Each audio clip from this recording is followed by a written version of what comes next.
അപ്പോൾ ഈ താരസംഘടന അമ്മയിലെ തർക്കത്തിൽ ടിനി ടോമിനെതിരെ നിയമ നടപടിക്ക് അൻസിബ ഹസൻ ഒരുങ്ങുകയാണ്.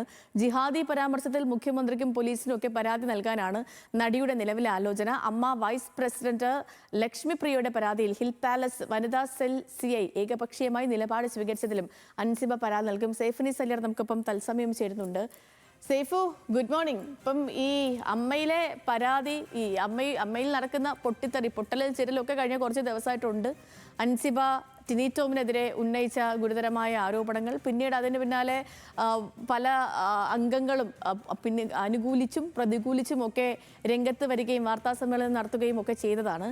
പക്ഷേ ഇപ്പോഴെന്ന് വെച്ചാൽ ഇത് സംഘടനയ്ക്കുള്ളിൽ നിന്നും പുറത്തേക്ക് പോകുന്നു, അതൊരു പോലീസ് കേസായിട്ട് പോകുന്നു, ആഭ്യന്തരമന്ത്രിയും ഒരുപക്ഷെ കണ്ടേക്കുമെന്ന് പറയുന്നു. അപ്പോൾ അങ്ങനെയാണെങ്കിൽ ആ ഒരു ഇടപെടൽ വരുമ്പോൾ ഇത് എങ്ങനെയാകും അമ്മയിൽ ചർച്ചയാവുക?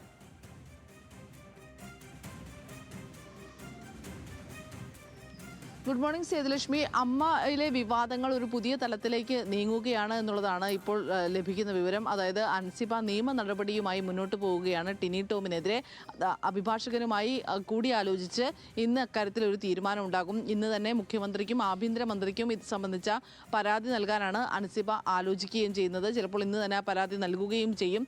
പ്രധാനമായും ജിഹാദി ആരോപണത്തിലാണ് ഈ അൻസിബയുടെ പരാതി ഉള്ളത്. അതുകൂടാതെ തന്നെ ലക്ഷ്മിപ്രിയ, അമ്മ വൈസ് പ്രസിഡന്റ് കൂടിയായ ലക്ഷ്മിപ്രിയ അൻസിബയ്ക്കെതിരെ ഒരു പരാതി ഹിൽ പാലസ് വനിതാ സെല്ലിൽ നൽകിയിരുന്നു. അതിൽ അൻസിബയെ 3 മണിക്കൂറോളം പോലീസ് ചോദ്യം ചെയ്യുകയും പിന്നീട് അൻസിബ മാപ്പ് എഴുതി നൽകിയ ശേഷമാണ് പോരുകയും ചെയ്തത്. ആ വിഷയത്തിലും ഈ വനിതാ സെൽ SI ഒരു പക്ഷപാതപരമായാണ് പെരുമാറിയത്, മോശമായാണ് പെരുമാറിയതെന്ന് ആരോപിച്ചുകൊണ്ട് ആഭ്യന്തരമന്ത്രിക്ക് പരാതി നൽകാനാണ് അൻസിബ തീരുമാനിച്ചിരിക്കുന്നത്. ഇതിൽ ആദ്യത്തെ വിഷയം എന്ന് പറയുന്നത് ഈ മതമാറ്റം ആരോപണമാണ്. സിനിമയിലെ പ്രൊഡക്ഷൻ കൺട്രോളറുടെ മകനായ അസിസ്റ്റന്റ് ഡയറക്ടറെ അൻസിബ മതം മാറ്റാൻ ശ്രമിച്ചു എന്ന് ടിനി ടോം പറഞ്ഞതായി നീന കുറുപ്പ് അൻസിബാസിനോട് പറഞ്ഞു എന്നാണ് അൻസിബാസിൻ്റെ ആരോപണമുള്ളത്. ഈ ആരോപണത്തിലാണ് ഇന്ന് പ്രധാനമായും നിയമ നടപടിയുമായി അൻസിബ മുന്നോട്ട് പോകുക.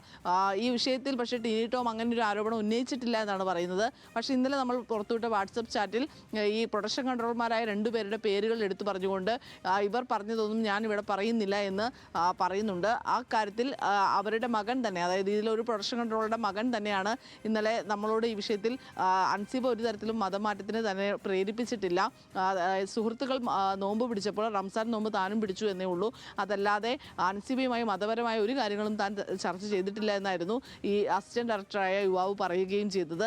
എന്തായാലും ഈ വിഷയത്തിൽ ടിനി ടോമിൻ്റെ ഒപ്പം തന്നെ അമ്മ പ്രസിഡന്റ് ശ്വേതാ മേനോൻ്റെയൊക്കെ ഒരു നിലപാട് എന്ന് പറയുന്നത് ജനറൽ ബോഡി യോഗം വരികയാണ് 21-ാം തീയതി. അപ്പോൾ ജനറൽ ബോഡി യോഗത്തിൽ തീരുമാനം എടുക്കട്ടെ എന്നുള്ളതാണ്. അതല്ലാതെ മറ്റ് ഇപ്പോൾ മാധ്യമങ്ങൾക്ക് മുമ്പിൽ ഇങ്ങനെയൊരു വാദപ്രതിവാദങ്ങളും നടന്ന ലെവലിലേക്ക് വാർഷിക മീറ്റിംഗിലെല്ലാം പറയാമെന്ന് പ്രസിഡന്റ് പറയുന്നു. എന്നാൽ ഈ സെക്രട്ടറി ഇതിനെതിരെ ഒന്നും, സെക്രട്ടറിക്കെതിരെ ഈ പ്രസിഡന്റ് അടക്കം പല അംഗങ്ങളും വേറെ ഇപ്പോൾ സാമ്പത്തിക ആരോപണം, തിരിമറി ആരോപണം, പിന്നെ അവിടുത്തെ തൊഴിലാളികൾ ഉന്നയിക്കുന്ന മറ്റ് ആരോപണങ്ങളൊക്കെ സെക്രട്ടറിക്കെതിരെ വരുന്നു. സെക്രട്ടറി ഒന്നും മിണ്ടുന്നില്ല. ഇതിൽ ഒരു പോലീസ് ഇടപെടലൊക്കെ വരുമ്പോഴത്തേനും ഈ സംഘടനയുടെ മുന്നോട്ട് പോക്കിനെ തന്നെ അതൊക്കെ ബാധിക്കില്ലേ? ഇനി മാത്രമല്ല, ഇപ്പം അൻസിബ ഹസന്റെ തുറന്നു പറച്ചിലുണ്ടായി, അതിന് പിന്നാലെ മറ്റ് പല താരങ്ങളും ഒക്കെ അൻസിബയെ അനുകൂലിച്ച് വരുന്നുണ്ട്. ചില ഇപ്പം മാലാപാർവതി പോലെയുള്ള ആളുകൾ പറയുന്നത് സംഘടനയിലെ ഇപ്പോഴത്തെ എക്സിക്യൂട്ടീവ് കമ്മിറ്റി തന്നെ മൊത്തം പിരിച്ചു വിടണമെന്ന അഭിപ്രായക്കാരുണ്ട്. ഞാൻ ചോദിക്കുന്നത്, ഇപ്പോൾ ഈ അൻസിബയ്ക്ക് പിന്നാലെ മറ്റ് തുറന്ന പറച്ചിലുകൾക്ക് കൂടി ഒരു പോലീസ് നടപടിയിലേക്ക് കാര്യങ്ങൾ പോകുമ്പോൾ സാധ്യത നിലനിൽക്കുന്നില്ലേ?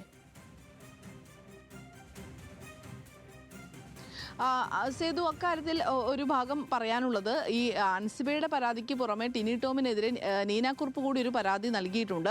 ആ കാര്യം കൂടി ചിലപ്പോൾ പോലീസ് മൊഴിയായി എടുക്കാനുള്ള സാധ്യതയുണ്ട്. അത് കേസ് നടപടികളിലേക്ക് പോയാൽ തന്നെ നിലവിലെ ഈ പ്രശ്നം അമ്മയ്ക്കുള്ളിലെ ഒരു ചേരിപ്പോരാണ്. അതായത് ഈ സിനിമയുടെ സംഘടനയുടെ തെരഞ്ഞെടുപ്പിന് മുൻപേ തന്നെ 2 ചേരികളായിരുന്നു തെരഞ്ഞെടുപ്പ് നടന്നിരുന്നത്. ആ 2 ചേരികളിലുള്ളവരും എക്സിക്യൂട്ടീവ് കമ്മിറ്റിയിലേക്ക് വന്നിട്ടുണ്ട്. പല വിഷയങ്ങളിലും ഇവർക്കിടയിൽ അഭിപ്രായ വ്യത്യാസമുണ്ട്. അതിൽ ഏറ്റവും പ്രധാനം കുക്കു പരമേശ്വരനെതിരായ മെമ്മറി കാർഡ് വിവാദമായിരുന്നു. അതിൽ അന്വേഷണം വേണമെന്നുള്ളായിരുന്നു ആദ്യത്തെ എക്സിക്യൂട്ടീവ് കമ്മിറ്റിയിലെ പ്രധാനപ്പെട്ട ആവശ്യവും. അതിൽ അന്വേഷണം നടത്തി റിപ്പോർട്ട് സമർപ്പിക്കുകയും ചെയ്തു. ആ രീതിയിലൊരു സുതാര്യമായ അന്വേഷണം ഈ വിഷയത്തിലും വേണമെന്നാണ് അൻസിബ ആരോപിക്കുന്നത്. പക്ഷേ ഈ വിഷയങ്ങളിൽ ഇതുവരെ കുക്കു പരമേശ്വരൻ ഒരു മറുപടി അല്ലെങ്കിൽ ഒരു പ്രതികരണത്തിന് തയ്യാറായിട്ടില്ല എന്നുള്ളതാണ് ഏറ്റവും പ്രധാനപ്പെട്ട കാര്യം എന്ന് പറയുന്നത്. കഴിഞ്ഞ ദിവസം ശ്വേതാ മേനോൻ മാധ്യമങ്ങളോട് സംസാരിക്കാൻ വന്നപ്പോൾ കുക്കു പരമേശ്വരനോട് വരാൻ ആവശ്യപ്പെട്ടിട്ട് പോലും കുക്കു പരമേശ്വരൻ വന്നില്ല എന്നാണ് അമ്മ അംഗങ്ങൾ പറയുന്നത്. അതായത് ഈ വിഷയത്തിൽ കുക്കു പരമേശ്വരൻ കൃത്യമായ ഒരു മൗനം പാലിക്കുന്നത് മറ്റു പല കാരണങ്ങൾ കൊണ്ടാണ്. അതായത് ഈ വിവാദങ്ങൾക്കൊക്കെ പിന്നിൽ കുക്കു പരമേശ്വരൻ തനിക്കെതിരായി ഉയർന്ന ഈ ജീവനക്കാരിയുടെ പരാതി, സെക്യൂരിറ്റിയുടെ പരാതി തുടങ്ങിയ വിഷയങ്ങളിൽ തനിക്കെതിരായ നടപടി വരും, ജനറൽ ബോഡി യോഗത്തിൽ അത് ചർച്ചയാകുമെന്ന ഘട്ടം വന്നപ്പോൾ കുക്കു പരമേശ്വരൻ ടിനി ടോമിനെതിരെ ഒരു ആരോപണം ഉന്നയിച്ച് ഈ വിഷയങ്ങളെയൊക്കെ തന്നെ വഴിമാറ്റുകയാണ്, അല്ലെങ്കിൽ ശ്രദ്ധ തിരിക്കുകയാണ്. അതിനുവേണ്ടി അൻസിബ ഹസനെ ഉപയോഗിച്ചു എന്ന് പറയുന്ന ഒരു വിഭാഗം ആളുകളും അമ്മയിലുണ്ട്. മല്ലിക സുകുമാരൻ അടക്കമുള്ളവർ ഇന്നലെ ആ വിഷയങ്ങളാണ് ചൂണ്ടിക്കാണിക്കുകയും ചെയ്തത്. സേതു. ഓക്കെ സേഫിനിസ, ശരി. അപ്പോൾ കാര്യങ്ങളൊക്കെ സംഘടനയ്ക്ക് പുറത്തേക്ക് പോവുകയാണ്, ഒരു പോലീസ് നടപടിയിലേക്ക് കാര്യങ്ങളൊക്കെ മാറുന്നു എന്നുള്ളതാണ്.